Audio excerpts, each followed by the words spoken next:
Hi,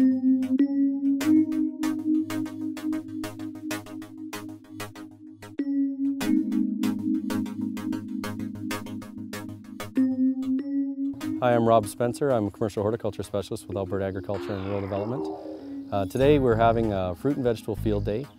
We're out in the Didsbury and Innisfail area. The purpose of today was to bring producers together, actual direct market fruit and vegetable producers, bring them together to learn from each other, to see some different types of equipment, to see some other types of how different things in some established operations run, to swap information back and forth, and to ultimately allow them to network with each other and to increase their knowledge so that they can be more effective and more successful. Background on the property, we bought it in 2003, January. It's 27 acres and it all slopes to the west. It's good black soil. There's from 6 or 8 inches till maybe 15 inches of black topsoil on it. But there was no water, so we made 2 dugouts because the well water is way too salty. And now we have 2 dugouts, so we're safe for the water we have. We also have a license to pump it from the Alberta River if we need more. As I said, we have 27 acres. We grow, most of what we grow is nursery stock, so that's spruce, white spruce, blue spruce, pines, mugo pines, ponderosas, whatever. Willows, poplars, all hardy stuff. Choke cherry, spin cherry, birch, and then we do U-pick in fruit and in veggies. And in the fruit, that's Saskatoons, that's 1.5 acres, and there's raspberries, blackcurrants, red currants. We also have some asparagus, and we have strawberries. We have strawberries in the field and we have strawberries in the greenhouse in eave troughs, and they will be ready in 2 weeks, I think.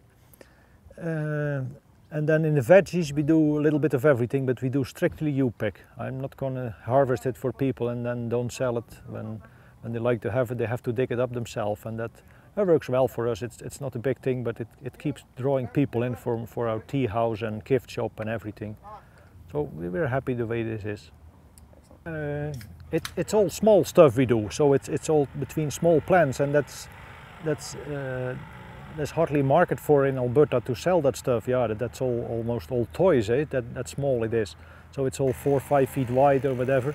So when you cannot buy it or buy it and it doesn't work, then it's better to make it yourself. And part of it, you have to like it to make it and try things out. So that's what I did with the cultivators and with my planters.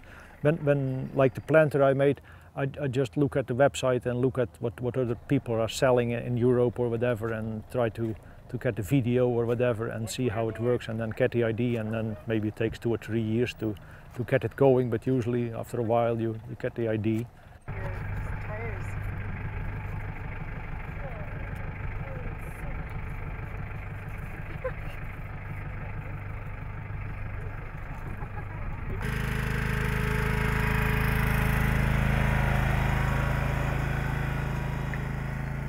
And with the sprayer, the sprayer I have, that's an air blast, and that's what you need. Otherwise, you're not going to get through your trees, and it takes too long. Because when you see something, then you have to spray right away sometimes, and that has to go fast. And there's not much time usually. When you look at the weather, it's windy or whatever. So you need a good sprayer, and it saves on pesticides too, because you can deliver it where the bugs need it or the fungi needs it. So that's the other thing that's pretty important, I think. So you're here at the Jungle Farm, and my family has been on this farm for over 100 years. The Jungle Farm was named because of a bear living here when the farm was started in 1897, and we came back to the farm in 1996. We started growing strawberries at that point in time. We now have 12 acres of strawberries in production, 16 acres of strawberry ground. We have about 4 or 5 acres of vegetables. So at our farm we have quite a bit of equipment that we've collected as we've traveled around North America. We've seen pieces of equipment that have worked really well, and we have brought those in. Most of them have come from the States, been imported in. So we have a bed shaper mulch layer that goes down the row, creates the raised bed, and then comes back and lays the mulch and the drip tape. We have a water wheel planter that plants through that mulch bed. I want to say 5,000, but I don't know.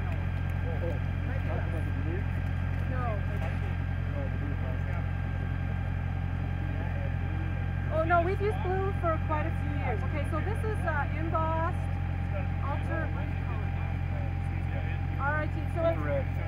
we have an eco weeder and a hillside cultivator that have really been beneficial to us. As we had gotten these raised beds, we realized that there was issues with the weeds down the centers of these rows, and so we were looking for something to help us with that and to just reduce the hand weeding that we needed to do with our spinach. So both of those we have got this year and have been really pleased so far in the little bit of experimenting that we've been able to do with them. The other thing that we got 2 years ago was our high tunnels, and we're quite pleased with the work that the high tunnels have done this year with us. Of course, being an abnormally cold year, it's always hard to know how to compare to a normal year, but for sure we're seeing 2 weeks, 3 weeks sooner than we would have seen even on a normal year. Well, I'm glad you could join us on our field day today. We had a great turnout and some great information shared, lots of interesting equipment that we looked at. We saw the blooming fields at Didsbury, Alberta, and we also saw the jungle farm at Innisfail, Alberta, and some great weather and some great lessons learned.